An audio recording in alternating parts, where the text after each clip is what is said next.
Today is just really looking at the basics of digital marketing and just kind of the core ways your brand can be found online, and you can start to attract some business through your social media, through your website, and other digital channels. Optimizing your website. So people's first impression, people normally spend 5 to 15 seconds on a site before they switch off. So it's about getting the core information there as clear as you can, and then ways to engage them to keep them on your site. Then I'll look at some productivity tools, just briefly, just things that you might find useful to kind of improve your marketing. Very, very basic SEO. And then just a brief look at keywords and how you can kind of be niche and find some keywords that are relevant for what you're offering. So in the first kind of 10, 15 seconds someone's on the site, you want them to be able to look at your navigation so they understand kind of how your site works. Maybe an image that's emotive and descriptive, a one-liner that explains what you do, and a call to action. So that's a way for them to engage with you. So for example, this is mine. It's a bit marketing business heavy, but you can see top middle, you've got your navigation. So straight away, most people go from top left and they work across to the right. So you've got my brand, navigation, socials. Underneath, you've got the strap line and the call to action. But I do think this might be a bit much for like a therapist. So I found an example of a psychotherapist locally. So you can see there, top left, you've got the menu again. Top left is the main place to have your menu or your first engagement. A nice clear image. This is more of a calming, soothing image. Then you've got the introduction strap line. And she's got this contact me hyperlinked here, and obviously saying that you can have a free telephone conversation free of charge. Just a way just to get someone to just give you a call or get in touch straight away. And then if you've got their attention, you can see they're staying on the site. It's worth having an about page that shows your strengths and your experience. Obviously for therapists, it's about the accreditations you've got, the years of practice, and all these other things you can use to build up a story for yourself. You then look at your services. So if you offer multiple services, or you maybe have a therapy center, or you work with other people, that'll be a chance to like break out everything that you offer so they can pick and choose what works for them. I'm a big believer in giving out free information. So these power hours and everything I do is around giving out resources and guides. And Sarah's going to touch more on blogging as well, and the benefit of having copy. And then finally, it's important to have a separate contact page. So as well as having a contact option on your homepage, just having a clear form and links on a contact page so people can get in touch with you. You want to make it as clear, easy, and kind of user-friendly as possible to make so that people won't drop off and maybe get confused.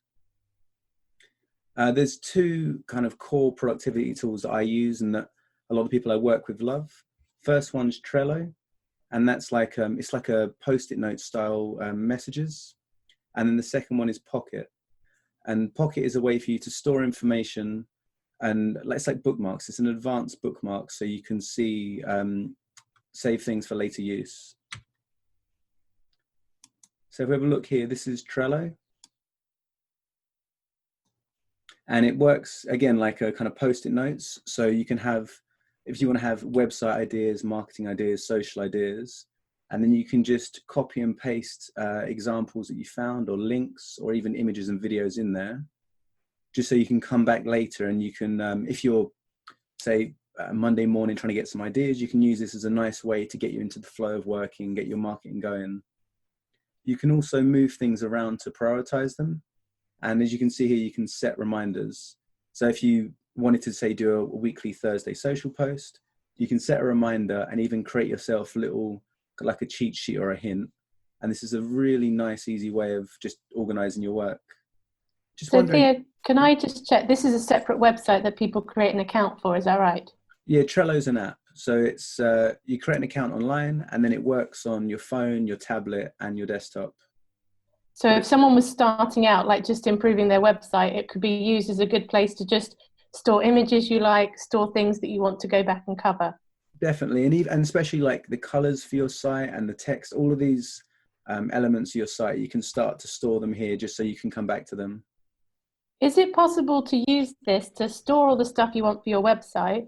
And then, because I think a lot of therapists would like to other people to build the website for them. So could this be used just to put everything on that you want on your website and then get somebody else to build your website from what you put in here?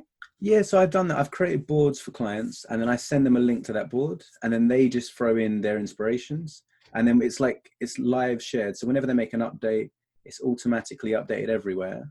So that the designer can have all of everything like on the fly, basically.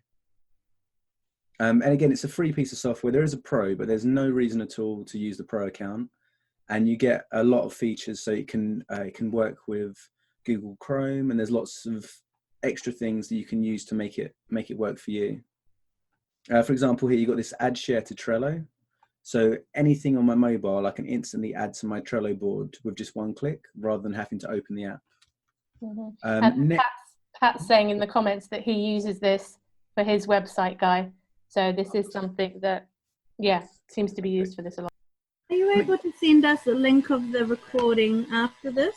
Yeah, so there's the recording, the audio, and this presentation will be sent out to subscribers, and I can also send it direct to you as well. But it will take about a week or so for me to send it out. But yeah, I definitely recommend Trello. Next Friday, we're actually doing a whole session on Trello, just going through how to use it and how to optimize it for yourself.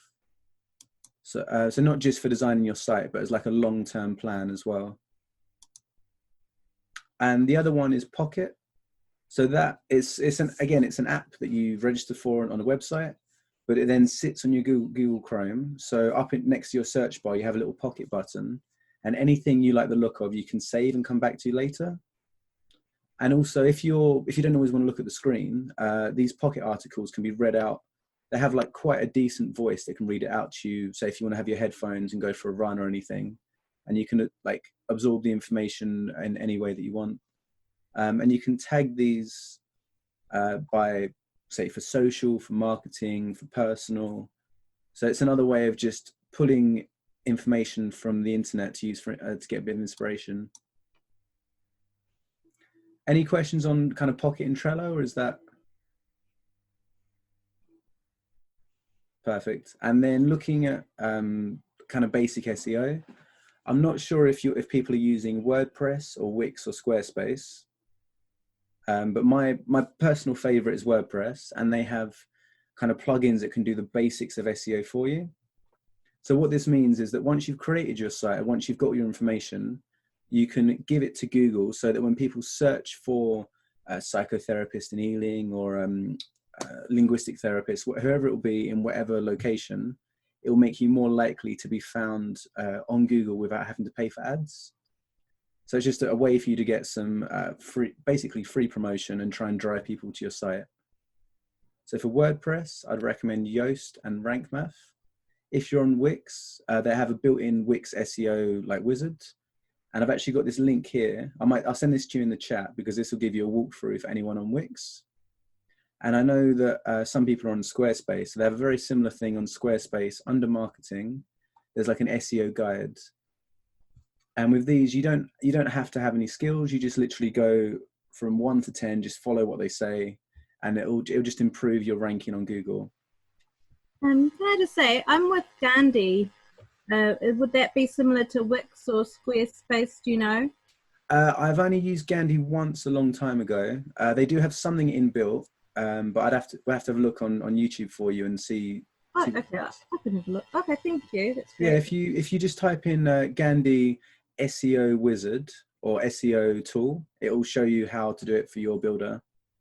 If you haven't built a site yet, then I'd seriously recommend WordPress, just because in the long run, it's generally a bit cheaper and it has a lot more features as well.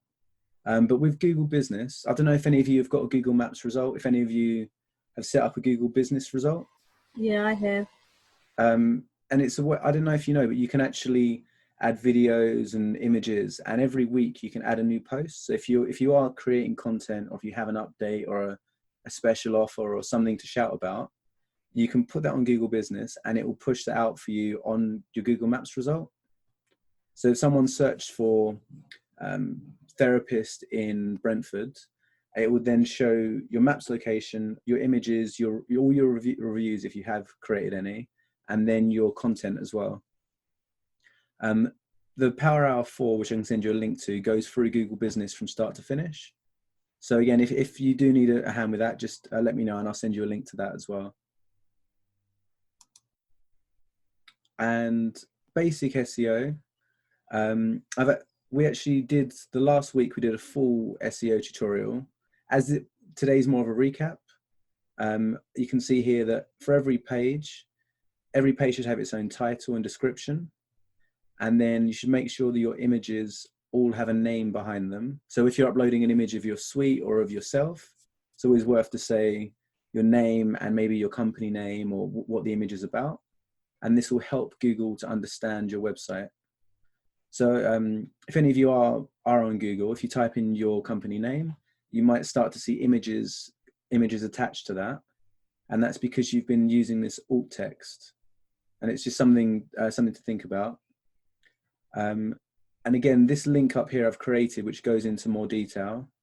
And that will tell you step by step how to do kind of the basics of SEO for your site. We're also going into more detail for SEO later, but it's quite a complex topic. So we're just trying to break it up into small kind of manageable chunks. But to be fair, if you cover these 4 things, you're doing more than most people. So a lot of people I work with, they might start their titles and then not carry on. If you spend the time to just go through and update these, it'll really be worth it for you in the long run. Can you just share with people what the internal links are? Because people who were here last time probably won't know that, and that's one of the easiest things I think to do. Okay, so yeah, if you have your website on your homepage, you might link to your contact page, or you may write a piece of content about de-stressing during lockdown or whatever the topic would be. And when you link from one page on your site to another page, it's called an internal link. And then when you link to an external site, so if you reference Psychology Today or an accredited body or something like that, that would be an external link because you're linking externally.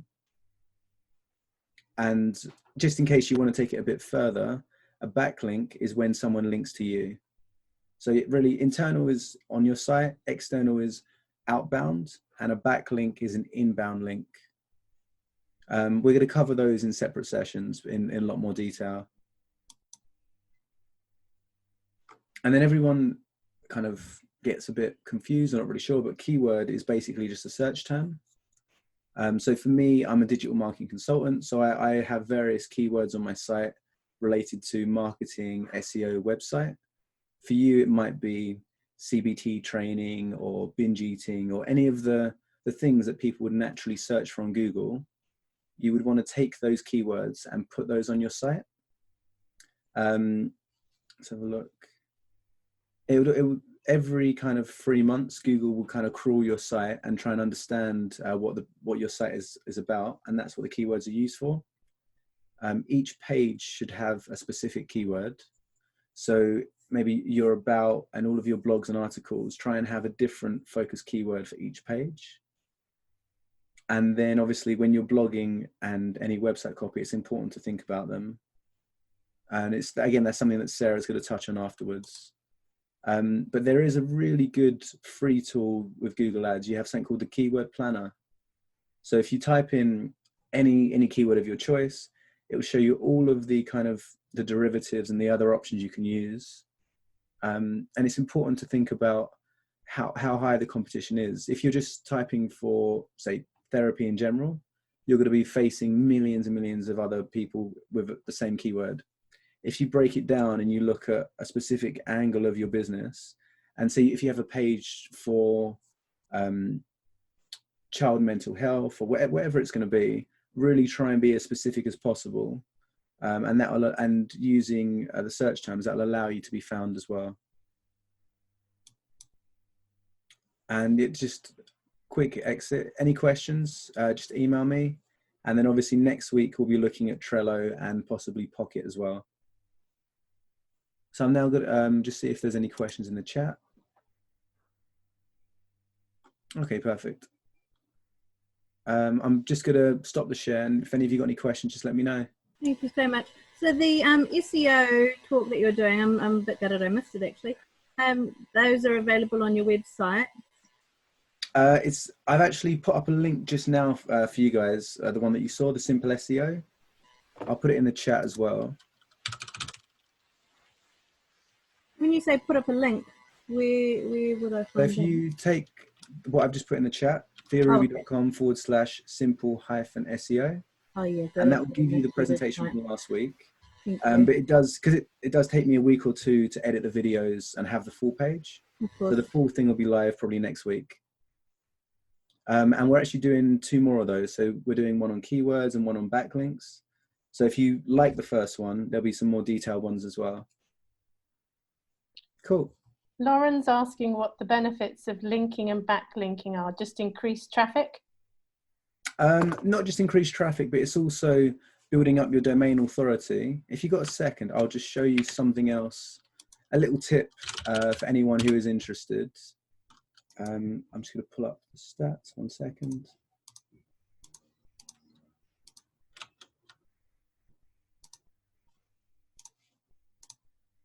So there's a lot of free and paid tools online for your SEO. If you do want to get involved, this neilpatel.com is incredible. I use this for basically everything, and it will show you your domain score and your backlinks and the links in your site. So if you have good quality pages with links from your home to your about and your contact and vice versa, it makes Google trust you more, and it means that when people go to your site, they have a better experience. And then if you're linking out, so on some of my articles, I'll link to HubSpot, I'll link to Neil Patel, and I'll reference other sites to give people more information. And giving those backlinks, again, it's not only helping the user, but it's helping Google as well. And it's just a way for people and for Google to build up more of a picture of what you offer. Because obviously you can't cover everything, so it's important to point people in the right direction when you need to as well. They also have a free site audit here, and you can use, so if you go to neilpatel.com, type in your domain, click UK, and then click site audit. It will tell you everything on your site that could be improved, your speeds, everything else. And that it's just a really nice, quick way of understanding more about your site, especially when you're doing it live for the first time. Does that, I mean, I know there's a lot on this, but does that kind of make sense just to go to site audit there? I'm guessing for a lot of people, they might look at this and get their scores, but not really know how to read it. I mean, so the main thing is I'll say to someone, go to the site and then just send me or send someone else the information, and I can kind of help to explain it for you. So it depends on how involved people do want to get. But for example, you can see your page speed. So that's how quickly someone can access your site. And then it will show you, Google has a thing about word count. So it's important, especially on your homepage, to have at least kind of 500 words. And it will show you what you can improve, what you can do. And if you click on everything, it'll give some more detail and explain on these question marks here how to actually act on what they're telling you.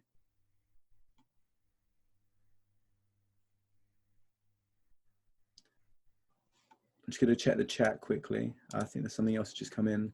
Yeah, Pat's asked. Sorry, go on. Yeah, no, that is completely free. So you can, to get more information, you can log in using a Google account, but it's still a free account. And then there's also a paid option as well.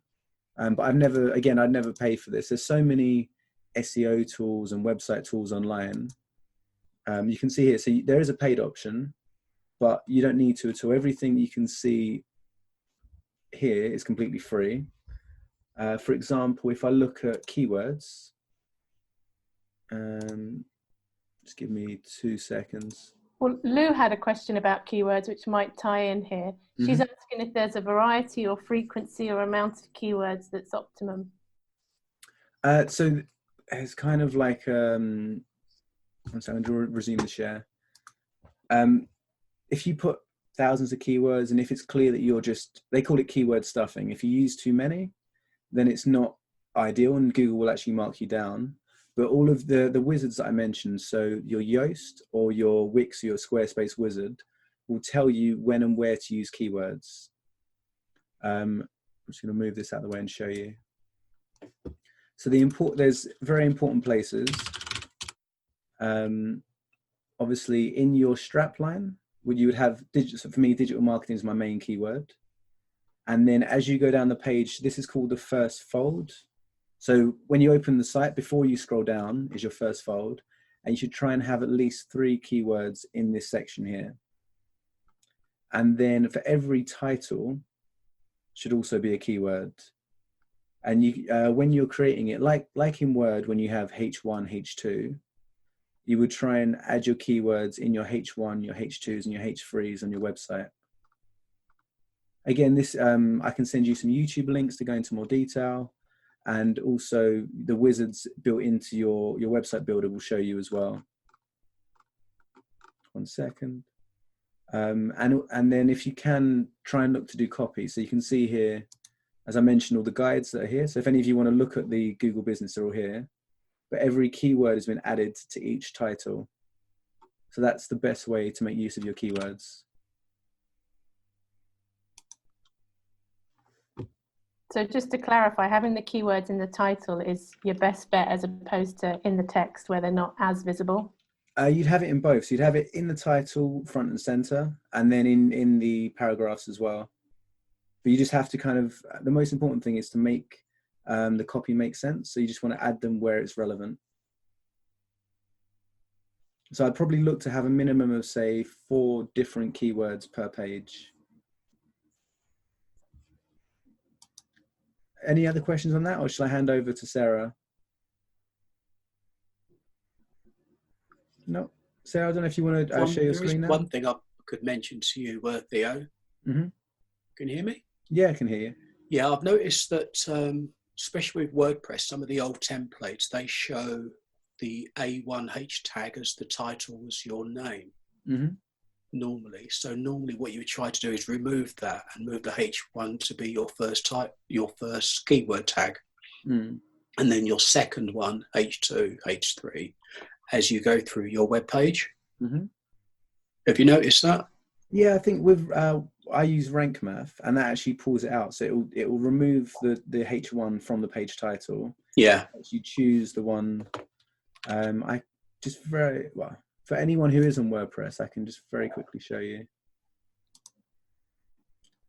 I'm just loading it up, 2 seconds. And again, this will be the same, pretty much the same for Squarespace and Wix, but just slightly less detail. 1 second. So I'm just showing you, this is the page I did for Canva, and you've got this SEO option here. And you can see here, you get a rating out of 100. So you pick your focus keyword, and then as you go down, it'll ask you to put in your H1 as the title. So for every page when you create it, it will ask you to select that, and that will mean that when Google searches your site, it knows what your page is about. So if I think a lot of people won't know what H1 to H6 is. So what's the difference with those different numbers? It's the same as if you're doing a Word document. It's the order of priority. So H1 is the title for the whole document. Your H2 is your subheading. Your H3 is your less important subheadings. So you'd only ever have one H1, but then you could have multiple. So each of these ones here would all be H2s. So there'd be multiple subheadings. I mean, the real priority really is just to get your H1. If you're doing your H2s and your H3s, that's amazing. But really, it's just going for each page and then selecting the most important title, and then starting to put in your subtitles and your less important titles further down. Just something in the chat quickly. That's great. Anything else on just basic SEO? I know there's a lot there, but if you take the Neil Patel link, and I'll send you the link for the other SEO presentation as well. But it's just make the site clean, make it easy to follow, and try and have an appropriate title for each page.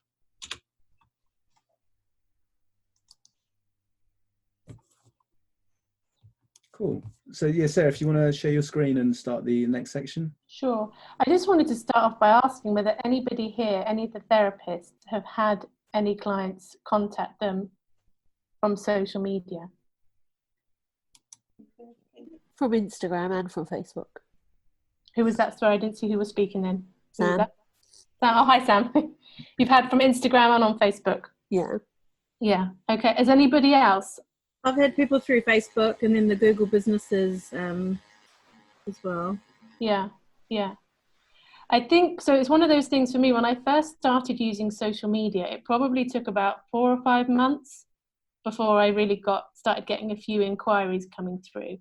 And now it's a lot more inquiries coming through. So I think the first thing to say is it's almost like a little bit of a long game at times with social media, but there are some really quick wins as well. So if you're someone who's just thinking, I don't want to spend a whole load of time creating content, there are ways to kind of get around that hopefully will, put you in good stead to pick up some clients. Sarah, what about the company called Bark? So Bark, you will you will find a lot of therapists not very keen on Bark with their business model, because you end up with, so I think it's a personal choice. Some therapists do quite well out of Bark, but on the Facebook pages, there's often a bit of a debate about it, and a lot of people just don't like their business model, that you've got somebody who's potentially in a lot of distress and vulnerable, and then you've got a load of therapists contacting them all kind of like vying for their business. Mm-hmm. You know, it just, for a lot of people, feels a little bit kind of unpleasant. So there's a bit of a sense of this, and Bark, they're not a therapy company, so they don't really know how to kind of dish out referrals in a way that really protects a potential client. That's good to know. I mean, when I first started, I did use Bark once, and I got the free credits, and I picked up a couple of clients out of it, but it's not one of my preferences now.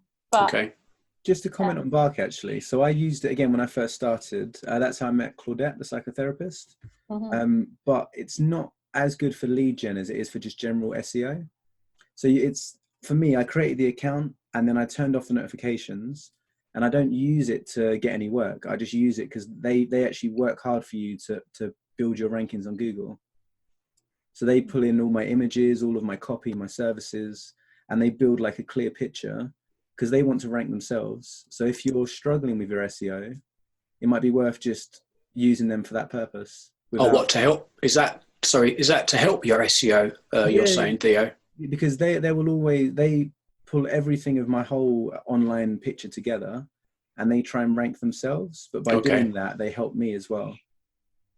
So especially for the location and for all of my specialisms. So the enterprise network, I got ranked higher just because that was listed on Bark.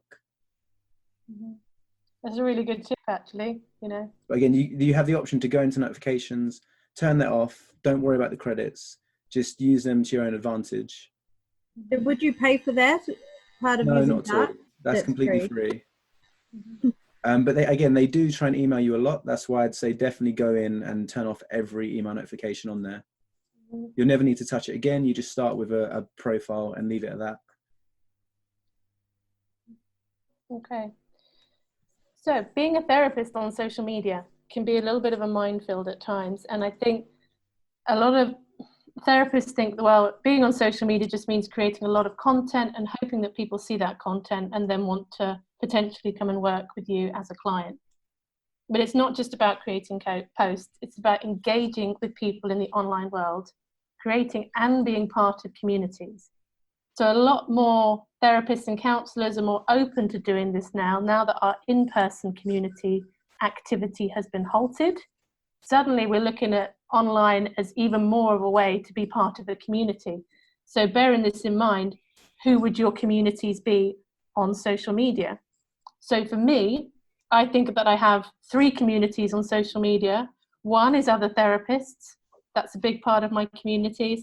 Another, other practitioners who specifically work with binge eating and body image, because that's my niche. There's a lot of nutritionists out there, there's a lot of coaches out there, there's a lot of influencers out there that basically have a similar message to as I do. So I've created these or become part of these communities and these networks online of people that are on the same mission as me.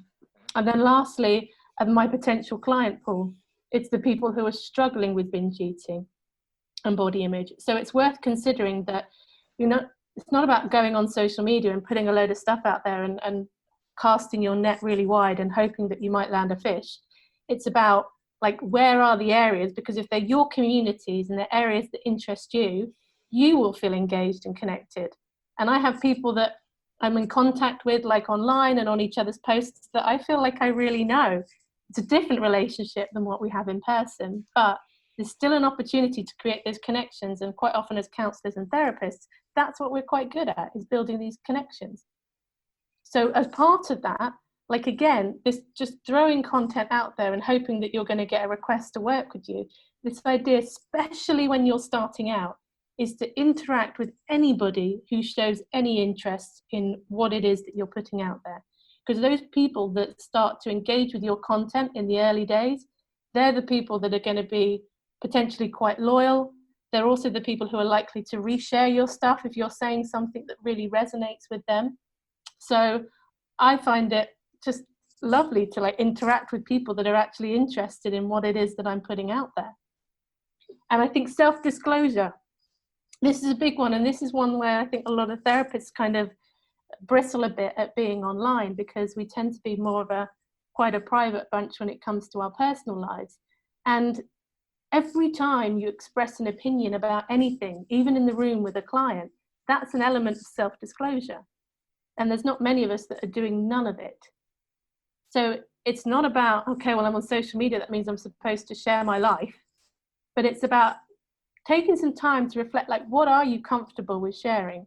So I personally, I don't share anything about my family or my friends. I don't share my food. That's a really big one for me, just because of the area that I'm in. But what I do share, I share some of my opinions on this, and I share a little bit about my own experience and my own struggle with eating and body image. But it's quite contained. So some people might look at it and think, wow, she's sharing a lot. But it's really a very small area of my life that I'm sharing. And then I go into it in a little bit more depth. So this one, I think, is such an individual question for every therapist to ask, like, what is it that you are willing to share? And this is another one that will start to come up, is people sending you private messages or direct messages on social media. Quite often, the main ones I have are people asking for advice. So I know some therapists that on their social media, they have a line saying, I don't answer direct messages. And I have, like, a few templates actually that I've started to use now, where I will talk about how I can't give out personalized advice because I'm a therapist, and that gives us a certain amount of, like, authority online when we're talking about people's lives and decisions that they might make about their mental health. So I have just some standard replies, but then I try to, at the bottom, I always try and direct them to some other resources. So quite often, if they're asking me a question about, so I had one the other day where someone asked me a question about, should they count calories? So rather than responding and trying to give my opinion about whether this person should count calories or not, I said to her, I'll do a post on it. And this is when you start getting that kind of interaction from people, with people commenting and asking you questions, that then dictates what you can talk about. Because once you get a little audience, they will start to tell you the kinds of things they want to see. And you'll see similar questions coming up again and again.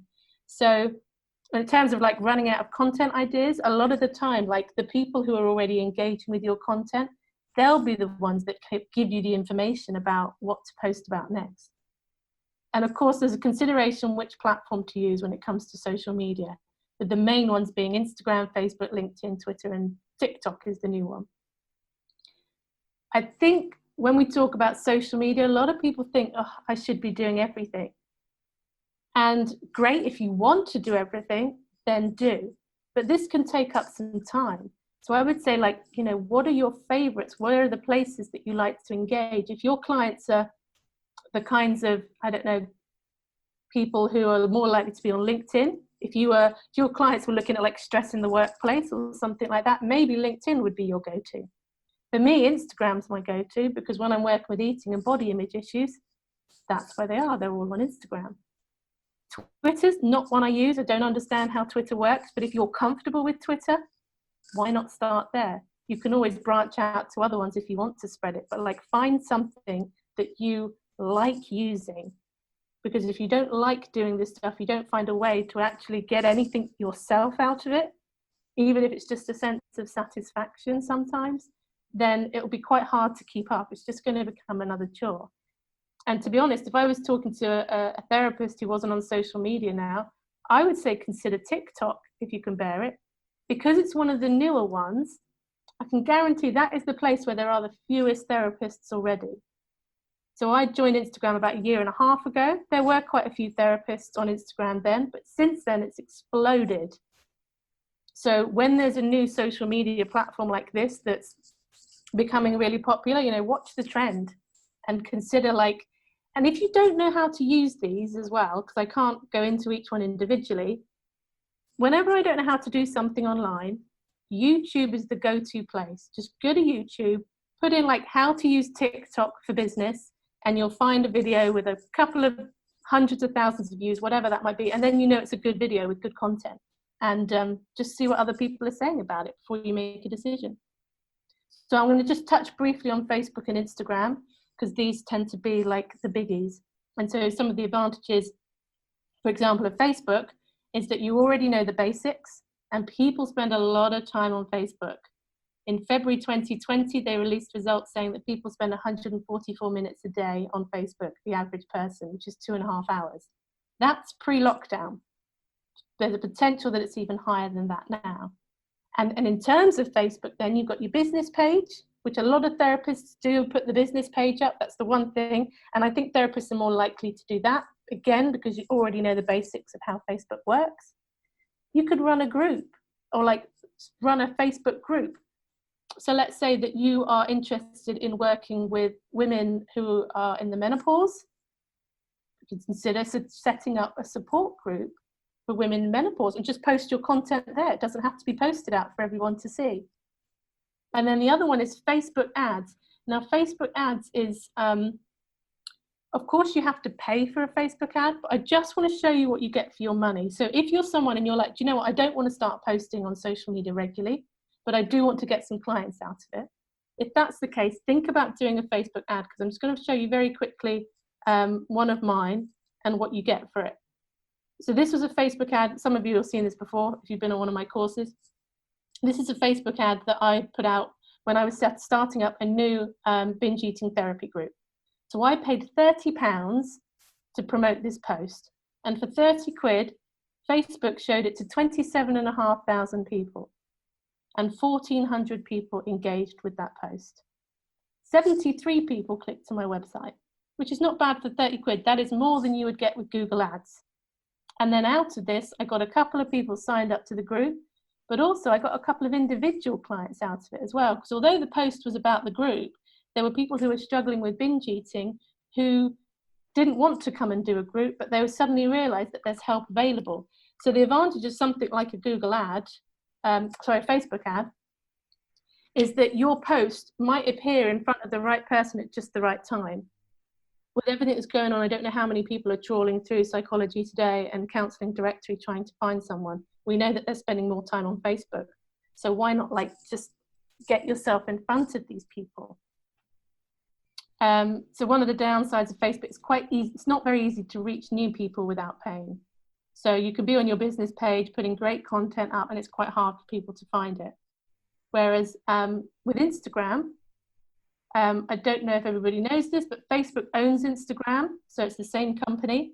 So whenever I put a post on Instagram, it posts it onto my Facebook business page. So I don't really do anything on my Facebook business page apart from respond to any comments. I'm doing all my stuff on Instagram and it's just popping it across for me. The downside with Instagram is you can't post external links. That means if you've got a blog post on your website, you can't do a post on Instagram and just put the link underneath it because it won't work. They can't even copy and paste the link. Instagram doesn't allow that. They would have to look at that link and then type it out letter by letter, which nobody's going to do. But with Instagram, you can have one external link in your profile. So that external link in your profile, think about when people click on that, where you would want to send them to. So if you're sending them to your website, do you want them to go to your landing page? For some people, that seems to make sense. But let me show you what I've done, because rather than sending people to my landing page, let me find, people will be sent to my navigation page. So if someone's clicking through from Instagram, this is where they're going to arrive. Do you see what I mean? And it's just what Theo was talking about. So these are all internal links. Well, some of them are external. So that's going to take them to YouTube. That will take them to Amazon. But the rest of these are going to take them to different pages. So as Theo was saying, you want to make your website really easy for people to navigate. Because some people have seen me talking about groups. Sometimes it's a therapist coming along wanting to know if there's a workshop going on. And this way, people, it just makes it really easy and intuitive for them to use. Just a quick one from Albert, actually. He just said, yes. how often would you do a Facebook ad? For me, I only do a Facebook ad when I want to fill a group. But if I was a therapist and I wasn't getting enough clients, then I would just try out a few Facebook ads and see whether you were getting the clients in. So any time that you're thinking you would really like some clients, why not try running a Facebook ad? You know, I think you'll get way more than you will out of a Google ad. I have to agree. I did some Google ads in the past for therapists, and the return was about £1.30 a click. But there's a much, because they're not as engaged. They pop to another website, whereas Facebook is a lot more engaging. They get a lot better value for your money.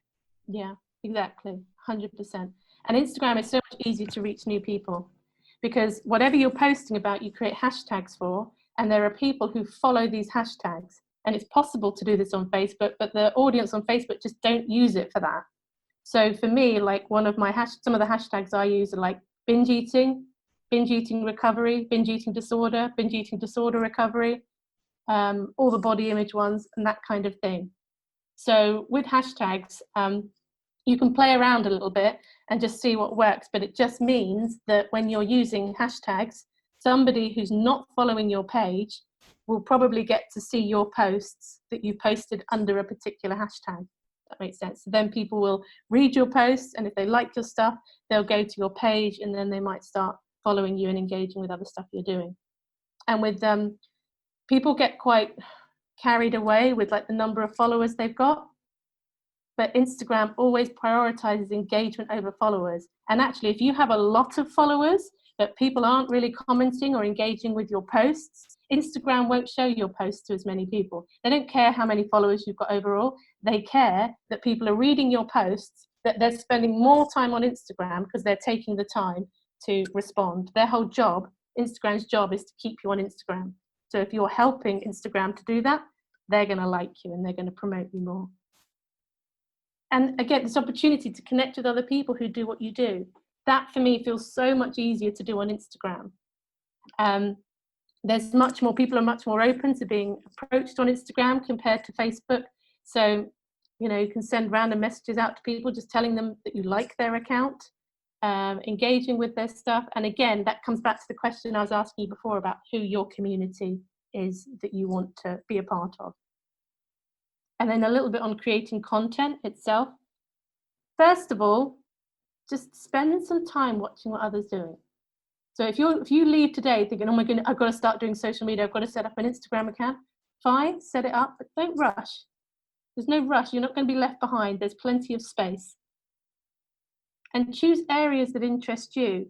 As a therapist, you know, there are so many things that we could be posting about, so many things linked to like well-being or mental health, whatever it is. So I think because there are more and more therapists on Instagram, I would say, like, who's your ideal client? What's the stuff you really like working with? You know, maybe like OCD really interests you. Maybe domestic violence or like abusive relationships is interesting to you. Whatever it is, I would make your account about that, because it's just going to get the right people in, and consider your target market when you do that. Because if you try and write to everybody, you'll end up reaching nobody, because it won't really resonate. We're trying to be everything to everyone. And it is such a big world on social media. There are millions and millions of people there. So no matter how niche you go, you're going to find people who are interested in your content. And again, create original content. There's a lot on social media of people resharing stuff, which is fine, like in the beginning and like when you're finding your feet and whatever you like. But certainly for me now, if I'm deciding whether to follow someone, I look at their profile. And if they're sharing stuff that's already on Instagram, I'm not going to follow them. I'm much more interested in people who are putting original content out there. And Instagram as well prioritizes original content. And then to keep it really simple. So when people are thinking like, well, if I'm creating content, I've got to do something really fancy and it's got to look perfect and all of that. And so I'm just going to show you someone who's kept it very simple. And this is someone who is a therapist who started Instagram way after me and is light years ahead. And if you look at her account, so she's a therapist, she's got nearly 20,000 followers on Instagram. And it's really simple. It's not even using color. And if you look at one of her posts here, for example, how to trust choices, and she's just talking people through how to connect with their body. And then in her little micro, she's written about 5 or 6 paragraphs here. And the first bit, she's talked about her own experience. And then she's talking to other people, like, are you feeling loved? Are you this? So that willingness to, again, considering your stance on self-disclosure, like how much are you happy to disclose? What are you comfortable with? And when you're trying to figure out what should I create content on, what's going on in your life at the moment? If you're having a day where you're struggling with procrastination, why don't you do a post on procrastination? People are going to relate to it. Whatever you are going through at the moment, there's going to be other people that are experiencing something similar. If you're feeling like an imposter, you're having some imposter syndrome, create a post on that. I think there's something about like when we're going through it ourselves, even if we don't directly say that, the way we write about it will be much more engaging. And that idea of sharing your personal perspective, even if you're not sharing your actual events in your personal life, will give people something to connect to. For creating images, me and Theo, we did the Power Hour, which is on Theo's website. You can go to Canva. That's the most straightforward one. There's pre-set up templates that you can use to create images. And I think most people on Instagram are using Canva. And to provide value, you'll get people that go on Instagram and every post is just trying to sell something. Every post is currently taking on new clients. Like, that's great, but why would people choose you? So if you are looking for new clients, create a post, write about it, and then at the bottom of the post, just put a couple of lines saying, you know, currently available to take on new clients. But offer something of value first. Otherwise, people, they won't resonate with you and it doesn't give them a reason to choose you. And then lastly, these are just 5 things that, from my personal experience, I want to leave you with around social media. The first one is to find a way to enjoy it. If you don't enjoy it, then maybe social media just isn't the right kind of platform for you to just do a couple of Facebook ads, just keep it really basic if that's what you want to do. But there's so many different ways of engaging on social media, whether you like writing. If you don't like writing, what about doing videos? You know, what about interviewing people and putting up little videos of interviews if you're someone who doesn't really enjoy creating content on your own? And the idea again of making connections. So you feel like when you go on, you are connected to something. You're not just chucking stuff out there and feeling like you're shouting into this empty online cave. Niche down. There's a saying in marketing or social media, I'm not sure where, they say niche down to blow up. That idea, you can't write for everyone, or you can, but you'll just end up with no one wanting to read it. So like I started off with general therapy stuff, then I started talking about eating disorders, and now I'm right niche down to binge eating. And I've never had more engagement than when I've niched down. And so a good name will really help. When I started on Instagram, I was therapist in London. So I thought, well, that explains I'm a therapist and that I'm in London. That's what I need them to know. And then I wanted something with binge eating. So briefly, I went with break free from binge eating, but there's so many profiles of people sharing their stories about binge eating. It didn't really convey what I wanted it to. And then I finally came up with the binge eating therapist, which was perfect because the binge eating, it had the niche and the fact I'm a therapist. Those are the two things that I want to try and convey. And the name's important because if you comment on someone else's stuff, so if I'm commenting on someone else's post about binge eating, people who read my comments and see that name are much more likely to click on and see who I am than if I was just Sarah. Really consider, if you're going to niche down, try and get the niche into your name, but also try and somehow convey that you're a therapist too, because there'll be a lot of people talking about your niche that won't have the authority that being a therapist automatically gives you online and in the world. And the other thing is, so many people think there's so many people out there on social media talking about this stuff that, like, what can you contribute? Hasn't everything already been said? Probably everything online has already been said, but we each have our unique way of saying things. And I really want to encourage other therapists that there is space for, like, your perspective, the way you think about things, the way you post about, even when you recycle an old post, quite often it hits people again in a different way because I've seen it 6 months ago. So those are the things that I would really want to leave you with around social media. And are there any questions about that or about social media in general as a therapist? Pat asked about the difference between Facebook ads and boosting. And I was saying about how boosting wouldn't be worth your money and Facebook Ads Manager would be the way to go. Just wondered if you agree. No. That post I showed you was a boost. So it's still, when you're boosting a post, it's still an advert because you are still paying to promote a post. But there is something different, which is Facebook ads, which you can build up very niche from scratch. Mm-hmm. But I found that boosting a post is enough a lot of the time because you can choose your target audience, you can choose your budget. And I think quite often for what we need to do, I think if you are going to go down the Facebook ads line, I think it's really good when done properly, but I would recommend working with someone who knows their way around Facebook ads. For someone who doesn't know everything about or enough about Facebook ads, I think a boosted post is plenty. That's all I do at the moment. That's interesting. I've never come across that.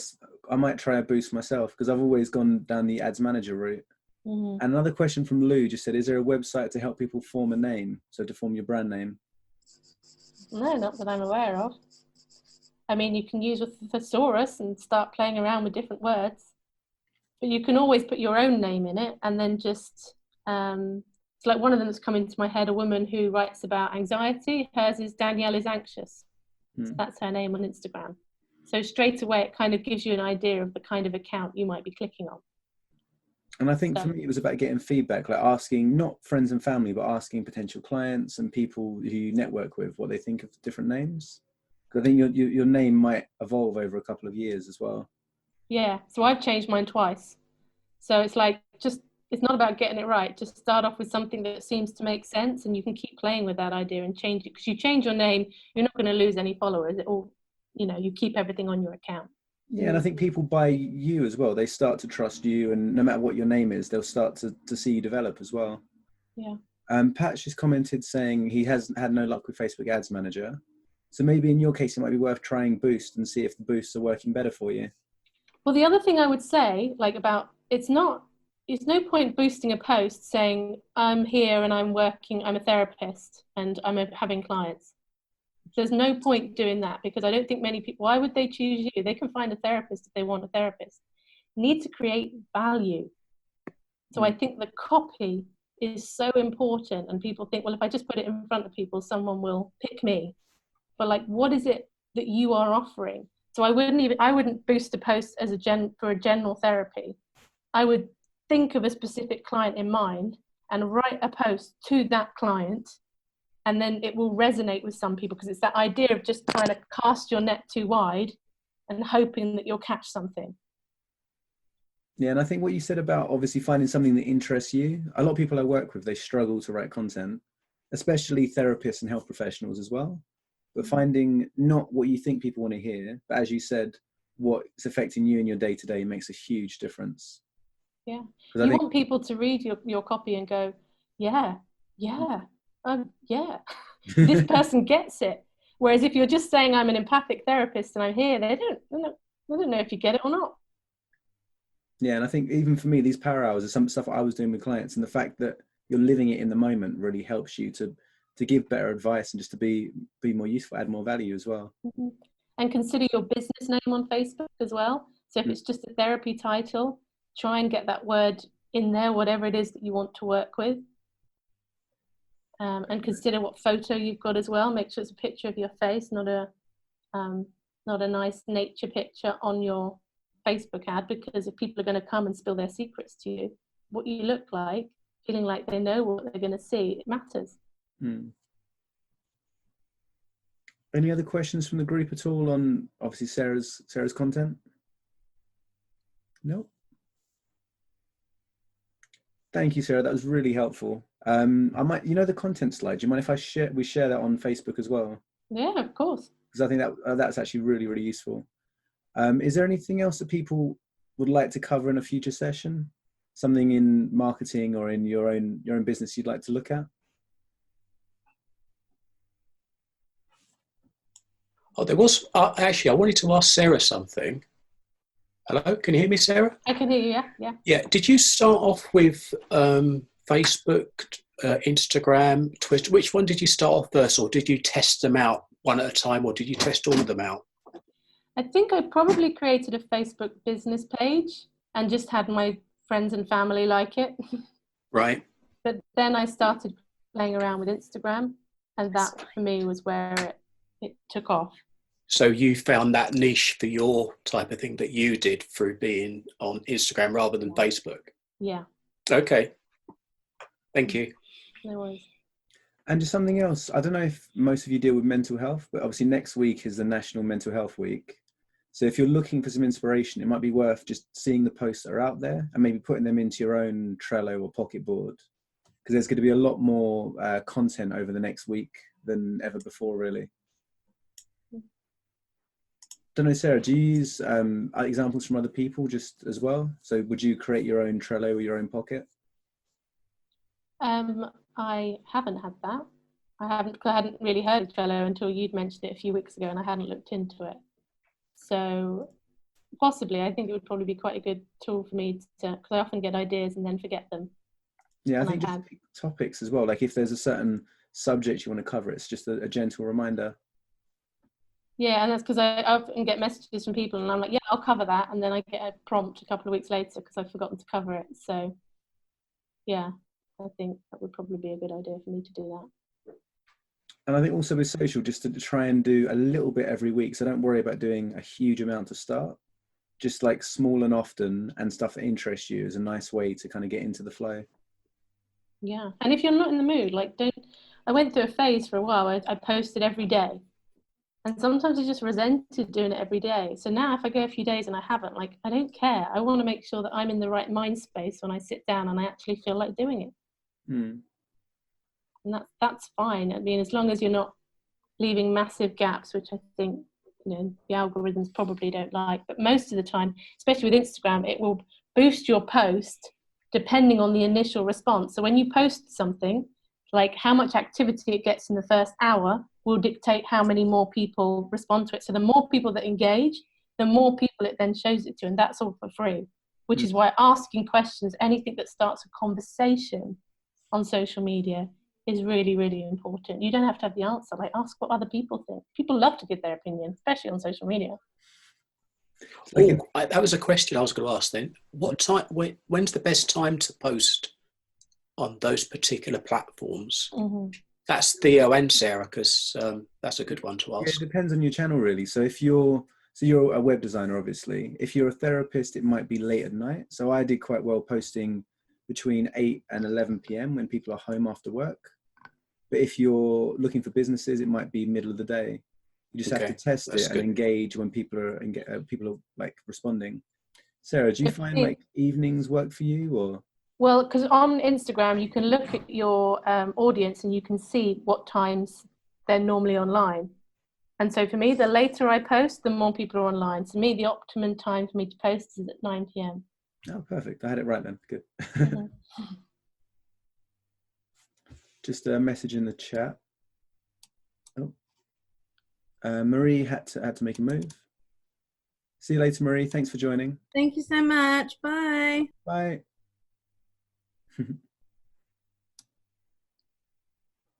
And yeah, so if any of you aren't subscribed to the fortnightly newsletter, if you can let me know and I can send you a copy of this as well. So there'll be this video plus the presentations, and then if you want it, there'll also be the audio. If you got my email, I'll just put it in the chat,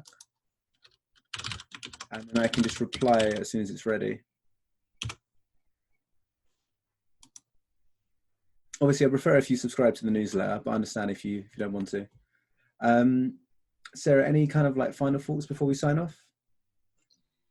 I think for me, like the big thing is to find a way to make it fun and interesting, and to not seriously like play around and find stuff that works and what doesn't work, especially in the beginning.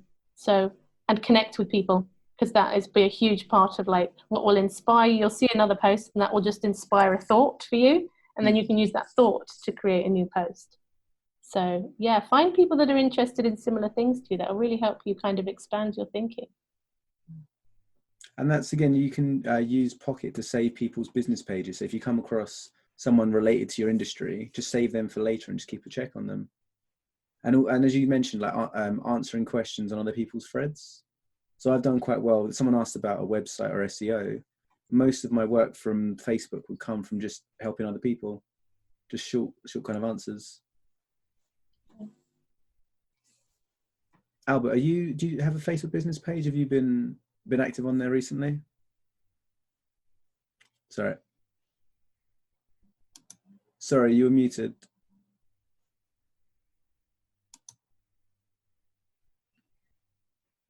Sorry, sorry.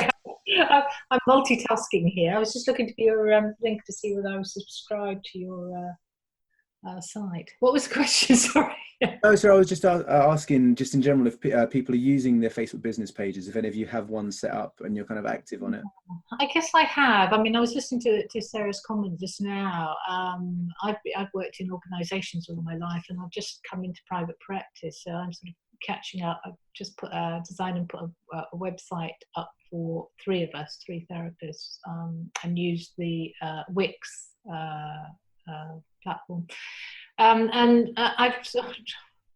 I keep going into the business thing and on Facebook, and I keep coming out again because I look at it and I get horrified, and I think, oh, all that information about me, I don't really want everybody to know about that, and I certainly don't want them to see my face. But slowly, I'm getting over the phobia of that a little bit. But I just get confused as to what I'm seeing is whether other people are seeing it.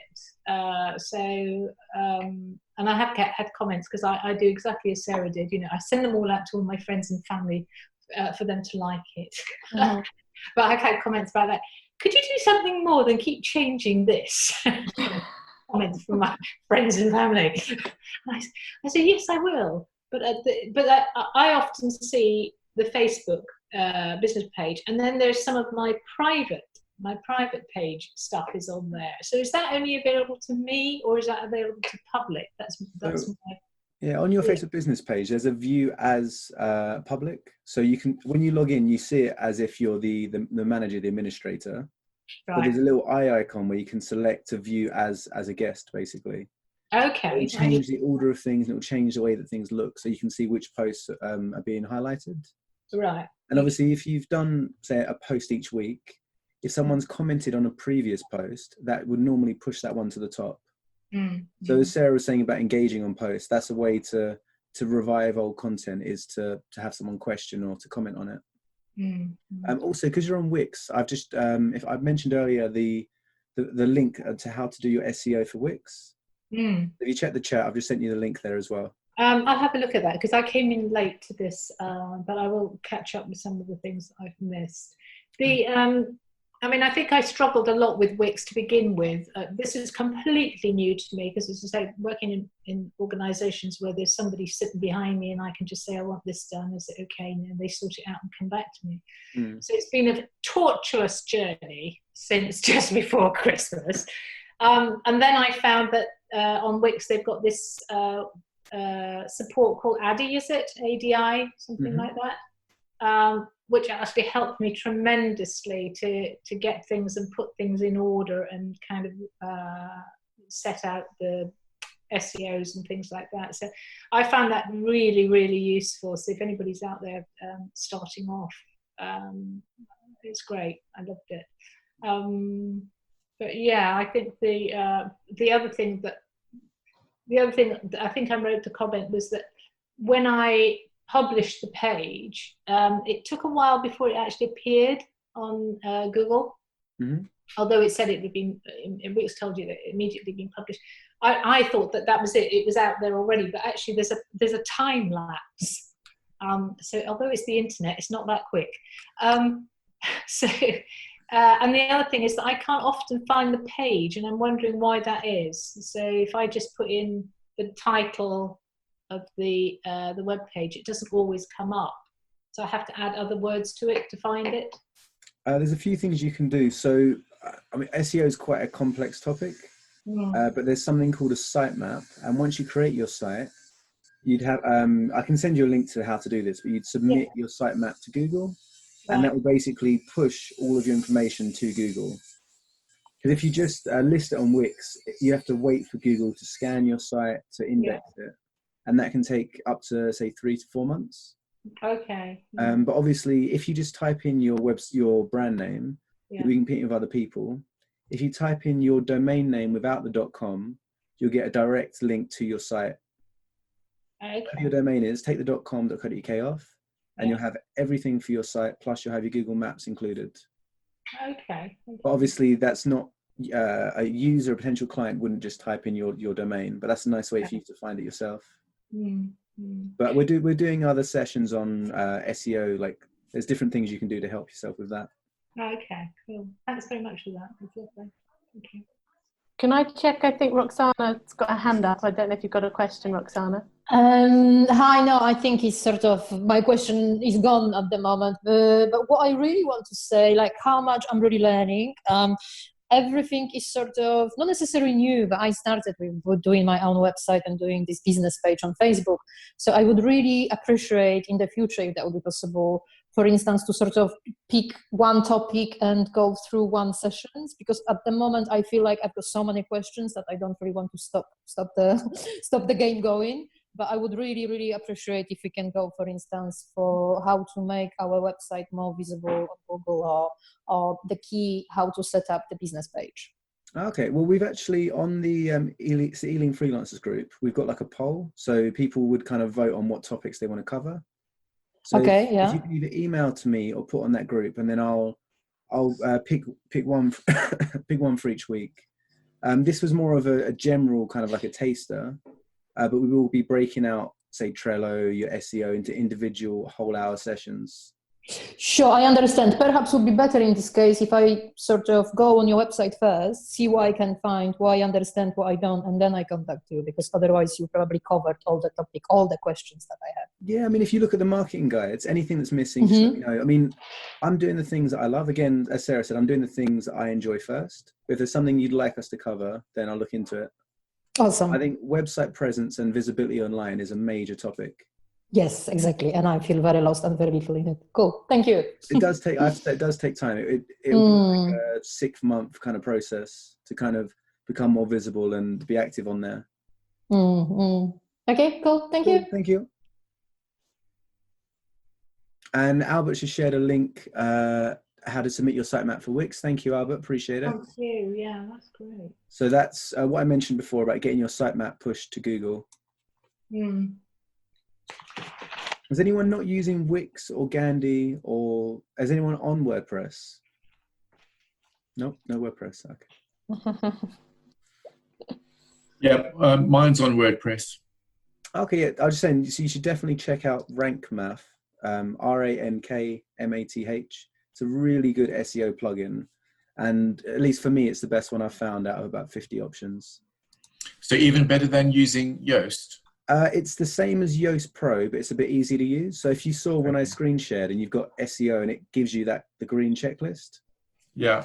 If you're doing things yourself, it's a much more advanced, user-friendly version of Yoast. Because when you started talking about H1 and all that, and you showed your screen, that made no sense to me. I'd never seen that before. Yeah, that's because you get the pro features of Yoast with RankMath, and again, you don't have to worry about your H2s, all the extra features. just have one H1 for each page. And you can do that by just selecting the title and then under the settings, select H1. Right, Again, okay. doing that is more than what most people are doing. Thank you. I can send you a link to Rank Math as well if you want. You have to go to a separate website to get it. Yes, I don't go near what's happening in the background of my web page. Otherwise, my webman will have my guts for garters. But I'm going to ask him about that and see what he makes of it. Yeah, I mean, I've sent the link in the chat, so just mention it to him. It'd be good to get his opinion as well. Yeah, great stuff. Thank you very much. Thank you. Is that Rank Math the free one? It is. Yeah. Yeah. So it's the same as the paid version of Yoast, but it's free, and it plugs in with Elementor. So if you're using Elementor, it's a really nice little tie-in. And it's like you get the same features with Wix and Squarespace by going to your SEO settings, but this is just a bit more more detailed. Anything else in the chat? I think. Let's have a look.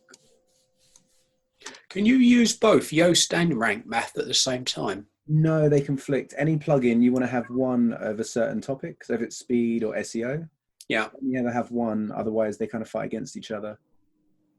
So you have to test one, see what works for yourself then, is that right? Yeah, exactly. And you can test one, then do the Neil Patel, and that will give you your score. And then you can gauge which one is working better for your site. Right. But again, my go-to, I used to love Yoast, but then when I found Rank Math, it's like just the upgrade. Does Rank Math give you more than Yoast? Yeah, it's like the paid version of Yoast, but it's easier if you're using Elementor. Well, that's good to know then, isn't it? Yeah. If it's the better than Yoast then, and it's free. Everybody likes free, don't they? Yeah. One thing for your SEO is when you share a link, say share a link to your homepage, you can select the image that's displayed on the Facebook link or on your Twitter. So you might have shared your page and there's a weird icon coming up. You'd use your SEO to change that to make it relevant. So if you wanted to have your face or a particular logo, for example, you would use your SEO plugin to do that. That was complicated, that one, Leo. Sorry. Yeah, that was a bit complicated, I think. It's just when you share a link, I can send you an example. But Yeah, I've got a good site for that. What you're trying to do. Hang on. Hold on. I'll just share the screen very quickly. This is more for if you're doing a lot of work on social. 1 second.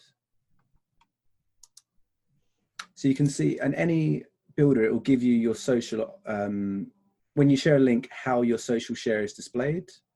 So I've chosen to use the cover art for the event, but you can just go in and you can replace the image that's displayed when you share on social. So if you're highlighting an event on Facebook, just make sure that image is what you want it to be. And you can have one for Facebook and then one for Twitter. Is that Rank Math? Yeah, but you can do that in any Okay. in any plugin. You can do that on Wix, on Squarespace, but most people don't take the time to do that. But for a major event or for a major page, it's worth doing.